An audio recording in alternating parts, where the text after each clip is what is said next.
your ability to identify that people don't care about your product, they care about themselves. Oh, these people identify the problem with me. How can I make myself better? How can I make my business better? That is how communication is very important. I'm a preacher of discipline, right?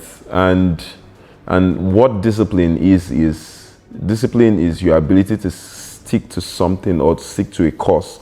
Discipline is your ability to be steadfast in what you believe. Discipline is a spectrum, right? But like you can narrow discipline down to focus, right? So you cannot start something. So there are people that would start something and not finish, and the reason why they are not going to finish is because maybe they've seen the blueprint and they're like, okay, this doesn't make sense, right? Now let's say the end goal is for a manufacturer now. Let's say the end goal is to move from manufacturing 100 products to 1,000 products, whatever the case is, right? Now, they started with a process and they decided to stop that process because they see that process is not working. That doesn't mean that they are not disciplined. That they stopped that process could mean that they see that it is not working and they want to come up with another process. That the goal is to shift from 100 to 1,000. The focus is whatever the process is, the outcome must be achieved. That's discipline. Discipline is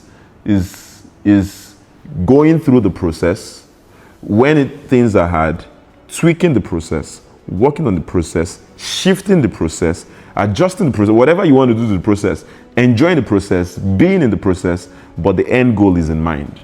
That doesn't shift. I'm going to achieve this, I'm going to achieve this. That's discipline. So if you want to be successful, because successful should be, success is a journey, but it can be measured. How you know someone is successful is that what they're doing today, they're doing it better tomorrow, right? So I should be able to say, measure my success. That is discipline. My ability to be able to track my success and say, oh, I was doing a thing a certain way before and I'm doing it differently now and I'm doing it better. That's discipline. That's success that can be tracked, that can be tied to discipline. I see communication as investment.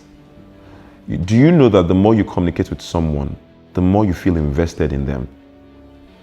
And especially when the communication is both ways. It's not as if you are always the one chasing.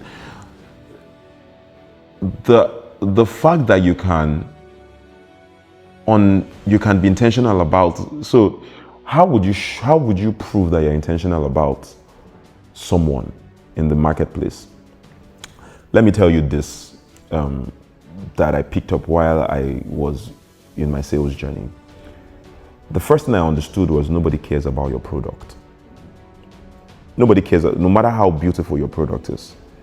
Nobody cares about your product. Everybody cares about themselves. The only reason why someone will use your product is because they care about themselves.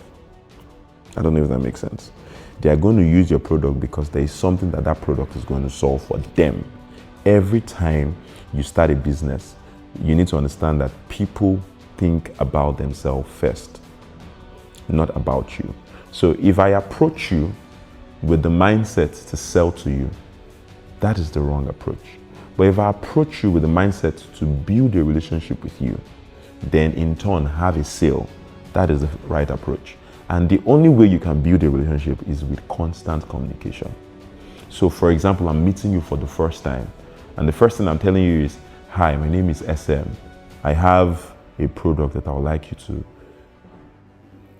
use. It does this. You don't care. Like, did you tell me that you needed my product? No. But if I approach you for the first time and the first thing I'm telling you is, hey, hi, my name is Essemm. I like your shoe. Tell me about it. Where did you get it? Oh, interesting. Tell me about your wristwatch. Tell me about your day. Hope you're not having a bad day. Okay. And I begin to interact with you, and as we are interacting, you mentioned something that I know my product. Interesting. You have this problem. I have a product that can solve that problem for you now. Now, that is how to sell. Even in business to business, when you communicate with business to business, let me tell you how that works. For example, maybe I want to send a cold email to somebody to tell them about a solution I have. I will not start with, hello, company ABC. I have a solution for you and it costs this. No. I will start with, hello, company ABC. I have gone to your website. I see you do XYZ.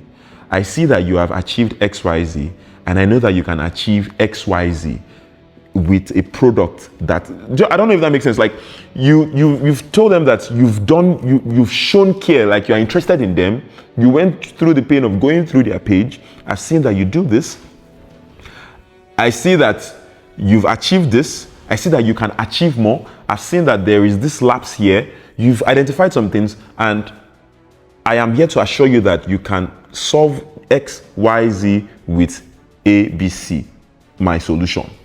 Not, hello company ABC, I have a solution and I want to know if you're interested in it. They might not even, but do you understand? Like, I'm reading an email and the first thing I'm seeing is someone went through my website, someone has identified a problem in my organization, someone is telling me that they have a solution for me. That makes more sense. So whether it's B2C or B2B, your ability to identify that people don't care about your product, they care about themselves. Oh, these people identified a problem with me. How can I make myself better? How can I make my business better?